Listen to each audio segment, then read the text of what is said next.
نحمدہ ونصلی علی رسولہ الکریم۔ اللہ تبارک و تعالی نے صحت کو بہت بڑی نعمت بنایا ہے۔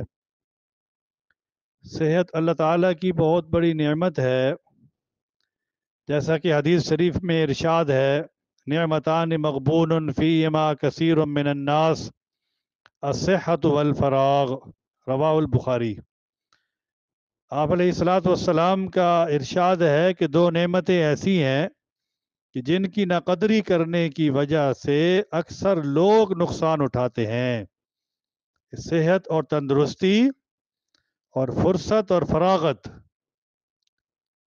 قرآن و حدیث کی روشنی میں یعنی صحت کے حصول کے بارے میں کچھ اصول بیان کیے ہیں۔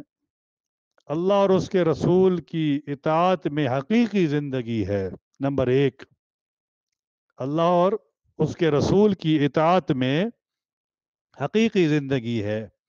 اللہ تعالیٰ نے قرآن مجید میں ارشاد فرمایا، یا ایھا الذین آمنوا استجیبوا للہ وللرسول اذا دعاکم لما یحییکم۔ اے ایمان والو، اللہ اور اس کے رسول کی دعوت کو قبول کرو جب رسول تمہیں اس بات کی طرف بلائے جو تمہیں زندگی بخشنے والی ہے۔ حافظ ابن قیم رحمہ اللہ اس آیت کی تشریح کے اندر کیا فرماتے ہیں؟ ویسے تو بہت سارے امور ہیں، جن میں سے ایک یہ ہے کہ فائدہ مند زندگی اللہ اور اس کے رسول کا کہنا ماننے کے اندر ہے، اس کی اطاعت سے حاصل ہوتی ہے۔ تو پس جس کو یہ اطاعت کی صفت حاصل نہیں، وہ گویا زندگی یعنی اس کی زندگی نہیں ہے، وہ زندہ ہی نہیں ہے۔ اگرچہ حیوانی حیات زندگی جو وہ دوسرے نچلے درجے کی مخلوقات کے ساتھ شریک ہے، لیکن حقیقی اور پاکیزہ زندگی اللہ اور اس کے رسول کے فرمان، حکم اور دل کے ساتھ اس کی تصدیق اور عملی فرما برداری سے حاصل ہوتی ہے۔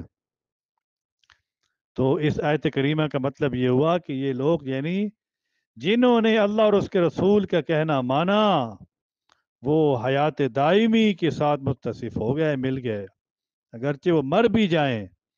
اور جنہوں نے کہنا نہ مانا، وہ مردہ ہیں، اگرچہ جسمانی لحاظ سے وہ زندہ نظر آتے ہوں، لیکن جو جتنے مکمل طریقے سے اللہ اور اس کے رسول کی اطاعت کرے گا، اسے اتنی ہی کامل حیات حاصل ہوگی، اور جس میں جتنی اطاعت کی کمی ہوگی، اس میں حقیقی حیات اور زندگی بھی کمزور ہوگی، یعنی صحت کی زندگی ہی نہیں اطاعت کے بغیر۔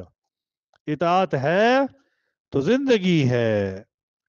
تو یہ پہلا فائدہ ہے کہ آپ کو بتا دیا کہ صحت کے بنیادی اصول جو ہے قرآن و حدیث کے اندر جو آئے ہیں وہ انشاءاللہ بیان کیے جائیں گے۔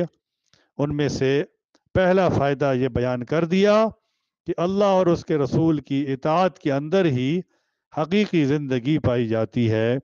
اللہ تبارک و تعالی ہمیں عمل کرنے کی توفیق عطا فرمائے۔